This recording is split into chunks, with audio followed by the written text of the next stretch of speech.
So I don't know about you, but I am a recovering seed shopaholic. I've bought over the course of 4 or 5 seasons, $500 in seeds at the minimum. A lot of these I didn't end up using. A lot of these lost their viability. A lot of it's just wasted. And we all get seduced, I know I do, by these seed catalogs, like beckoning me in, like, closer, you want this, come to us, buy me. and I don't need that. And you don't need that either.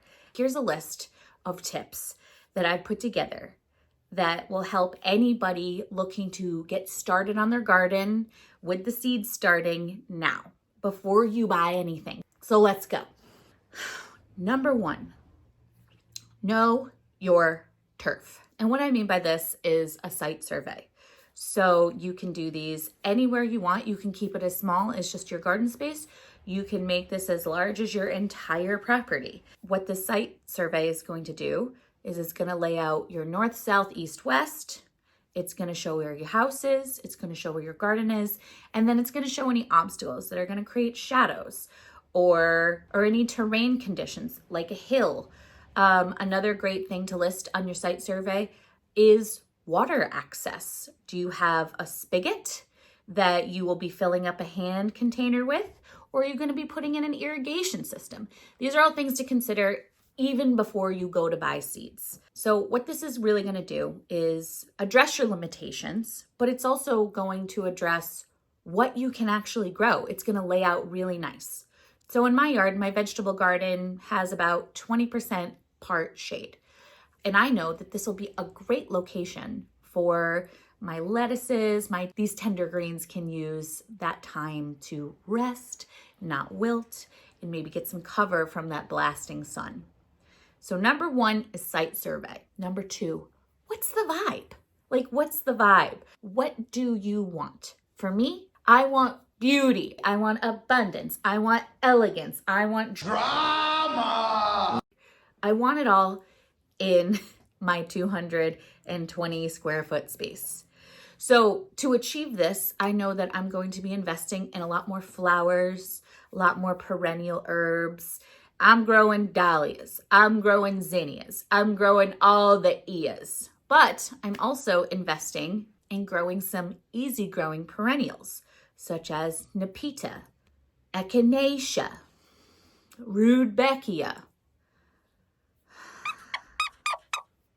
Verbena, and a bunch of others. This is gonna give me that look and feel that I want to my garden. So if you're a first-time gardener and you don't know what you wanna put in, I would say stick to easy stuff that just makes you feel good. Don't overthink it. Just go with what the vibe wants. Go with what your gut says, what your heart is telling you. You don't have to grow turnips just because they're easy to grow. So number 3, we talked about your site survey and we talked about what the vibe is. But number 3 is drawing out your garden. This is really helpful in understanding your square footages when it comes to planting. We all have the best intentions when we go to buy these seeds and we're like, I'm gonna plant 4 different types of tomatoes at 5 each. Well, if we're following Mel Bartholomew's square foot gardening, that's at the minimum you're dedicating 1 square foot to a tomato plant. But let's be real, it's gonna take a lot more than 1 square foot, unless you're constantly pruning, but we can go into that later. So understanding the square foot needs of what you want to grow and what your vibe is gonna be is really gonna inform that. For example, I'll be growing 5 different varieties of dahlias. I want to allot 2 square feet for these because it's my first time growing them. I really want to build a strong rhizome and I really want to save these for next year, end up splitting them out, sharing them, adding them in different parts of my garden. Oh yes.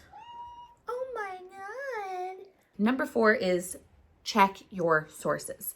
And what I mean by this is many a season in the past, I have decided I'm gonna grow basil from scratch. I'm gonna grow dill from scratch. I'm gonna grow cucumbers from scratch. Now, looking back at this, it's kind of, please don't do that. Looking back on this, it's a little bit foolish. And the reason why is because we have so many sources around us. And when it comes to starting your own seeds, you have a limited amount of square footage underneath the lamps, underneath the heat mats, this space that's dedicated in your home. Sometimes it doesn't make sense to start stuff from seeds. You can find Genovese basil at your local garden center, at your local cooperative extension school, and you can find many of those easy to grow vegetables there too. For me, I have several sources. I have a local arboretum. I have a local extension school that does an annual plant sale. I have some really great family-owned nurseries around here where I know I can get those easy to come by veggies. Where you might want to consider buying seeds is if it's a super rare variety, for example, a fish pepper. This is not an easy thing to come by. I'm not seeing this at the plant sales. I'm not even seeing these at the nurseries. So prioritize the uncommon veggies in your garden. Prioritize the rare and the heritage varieties from seed companies, because these are also great ways to go into our next tip, which is start a gang. That's right. Social media has its perks. You can find so many local garden groups on Facebook, Instagram, even on Reddit. And if you meet people now and you let them know what you're purchasing, you might be able to swap with them. You might be able to share resources. Most seed packets come with around 50 to 100 seeds. And realistically, are we going to be using this whole seed packet every year? I don't think so. I use about half. By joining forces with others, we can collectively grow together and then share and still get what we want. So these are my 5 tips for anybody that's ready to pull the trigger on those seed purchases that might want to rethink a little bit more. So thank you so much for tuning in. I really hope this was helpful. If you have any tips, I'd really love to hear from them. Feel free to comment, and also feel free to like and subscribe, because I am putting out new videos every week, and I'd really love to take you on this journey, and I'd love to connect with you more to see what you're growing in your garden. So thanks again, and just remember, the love is worth the labor. Bye.